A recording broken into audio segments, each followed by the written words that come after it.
Hi folks, HR Funk here, with a video that comes about as a result of a question from a longtime viewer, and this particular viewer resides in England. And in a recent email, he mentioned that back during the time when it was legal and relatively easy for British citizens to compete in handgun matches, he used to shoot competitively. And at that time, he and the other shooters that he competed with tended to use Weaver stances for their shooting. And he mentioned that he's noticed now through watching videos that most shooters, be they tactical/defensive or competitive shooters with handguns, have switched over to shooting from an isosceles stance, and he was asking me why I thought that might be. And I thought this provided a good opportunity to talk a little bit about stances. I'll answer the question as to why I think the Weaver stance is waning and more shooters are gravitating toward the isosceles stance. And hopefully by the time we're all done, you'll get some information that will be beneficial to you as well.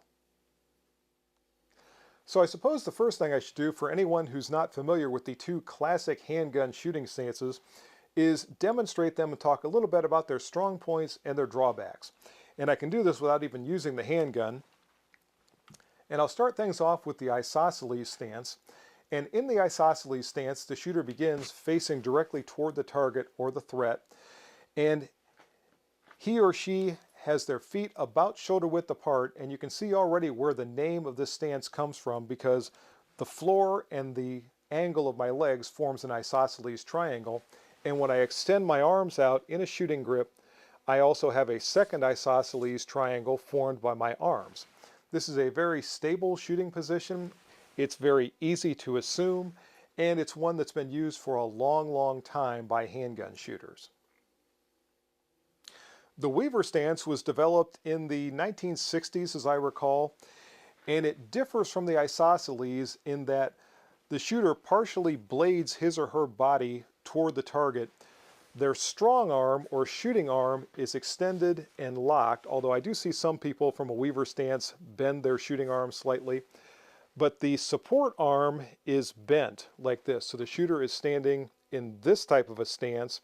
And the idea is to put them in more of a fighting or almost like a boxer stance to be able to manage the recoil of the pistol and get back on target quickly and fire follow-up shots.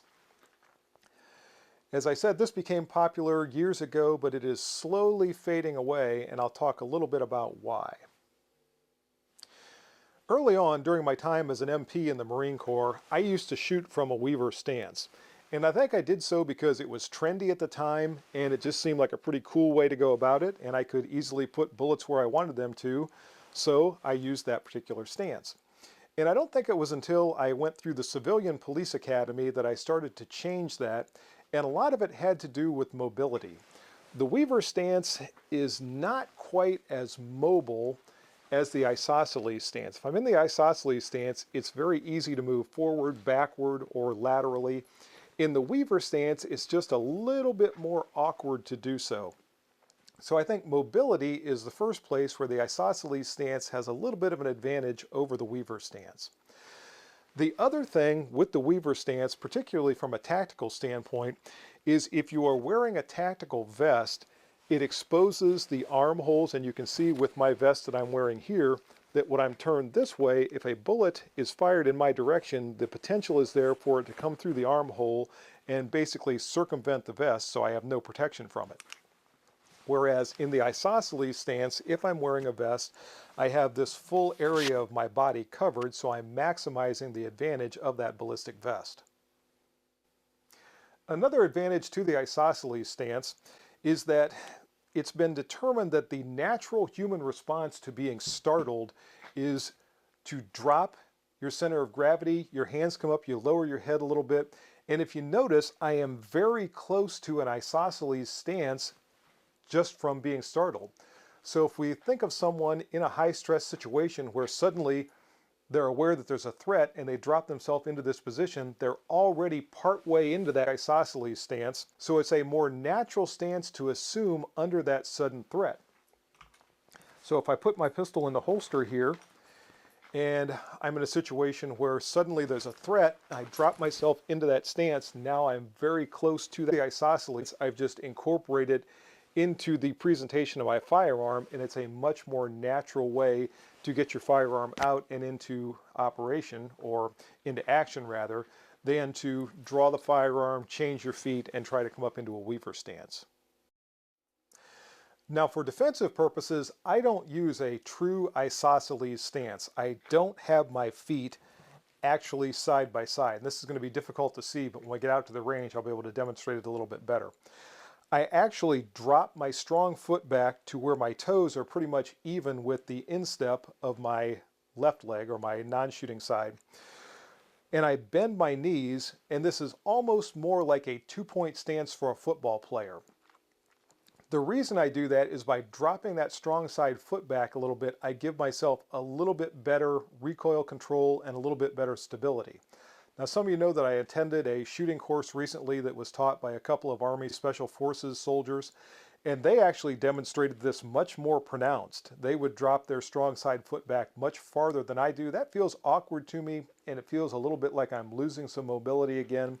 I don't drop my strong side foot back quite that far, but by just dropping it slightly, that gives me much better recoil control, especially when I pair that with leaning forward from my waist and allowing my upper body to work as a shock absorber when I fire, and the recoil rocks me back slightly, and then I come right back down more or less on target. So it's very quick to get follow-up shots on target if that becomes necessary. So to put this all together, I'm going to turn slightly to the side, so hopefully you'll be able to see this well on camera. And we have a shooter or an individual who becomes aware of a sudden threat. He or she drops their center of gravity, lowers their head, their hand comes up, their strong side foot drops back slightly into that natural presentation of the handgun, and they're ready to fire that shot if need be. So if I speed it up a little bit, it looks more like this.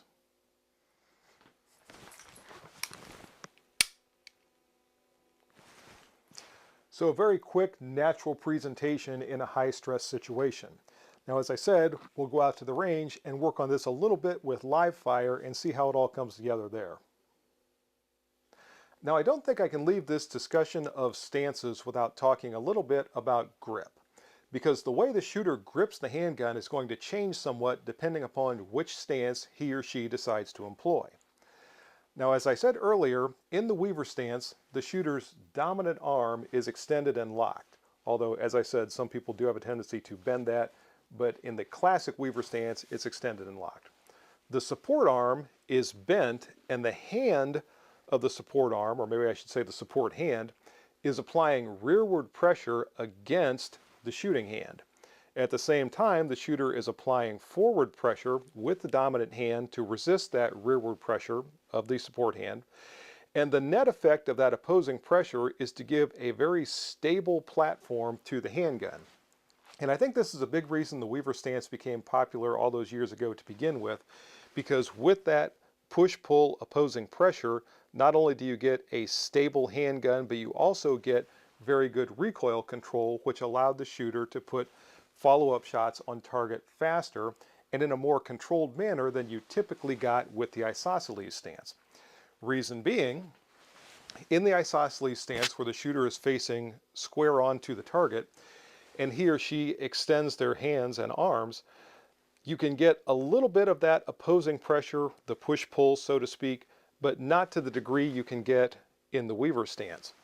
And I think a lot of shooters back then liked that additional control and felt that the weaver stance was a superior stance for shooting, particularly in any sort of dynamic shooting or action shooting or what have you, where there was going to be moving and engaging targets from multiple distances in multiple arrays, etc., etc., etc.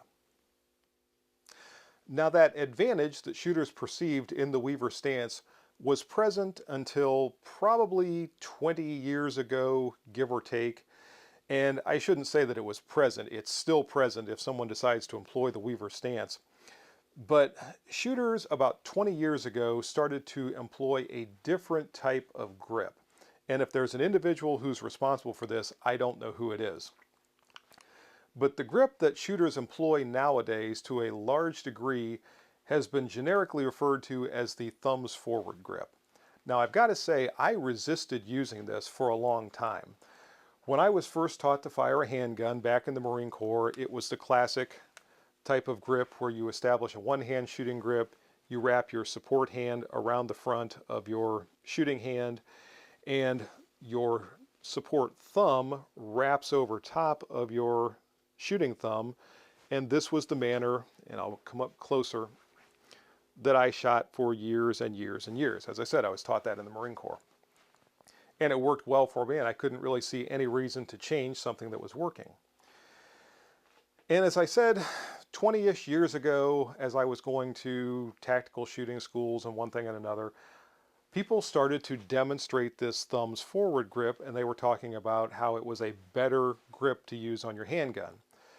But it wasn't until 15 or 16 years ago that I attended a course that was taught by a then nationally ranked competitive shooter that I really understood the explanation as to why this particular grip works better.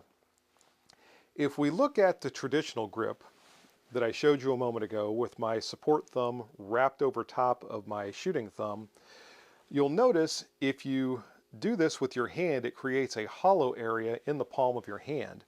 And there's very little contact from your support hand with the grip panel itself, other than maybe just a little bit right here at the bottom. As I do that, the very bottom of the heel of my hand is in contact with this portion of the pistol. With the thumbs forward grip, the shooter doesn't wrap their shooting thumb as far down as is done with the traditional grip. Instead, that thumb stays up here, and with the 1911, most shooters like to rest that on top of the safety to make sure that it's completely disengaged.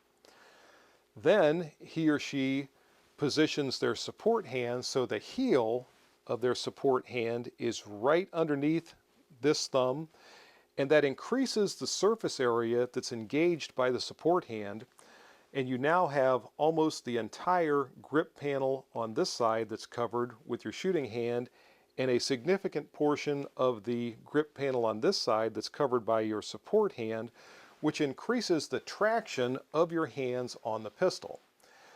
The net result of all that is it resists muzzle flip and recoil impulse to help the shooter keep their shots on target, or I should say get follow-up shots on target more quickly, because there's less muzzle rise, therefore it takes less time to reacquire your target and squeeze off a follow-up shot. So after attending that course, I decided to go ahead and make the transition to using the thumbs forward shooting grip.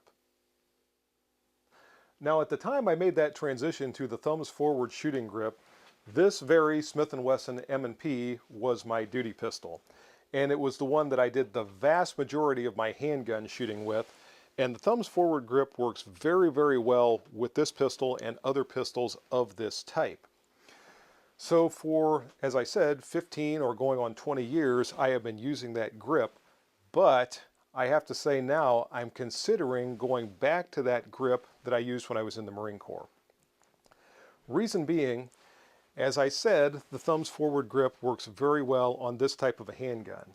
But I shoot a lot of different handguns these days. I don't shoot just the M&P anymore. And there are other firearms that the thumbs forward grip, for different reasons, does not work as well for. There are some firearms where using the thumbs forward grip will cause the shooter to impair some of the features or functions of the handgun and either engage slide stops when they don't intend to engage slide stops, or prevent slide stops from being engaged when they should be engaged, or cause some other type of problems with the safety or what have you. And for those type of handguns, the old traditional grip that I learned in the Marine Corps, which I believe was developed by Jeff Cooper, I think this was part of his modern technique from back in the 1960s.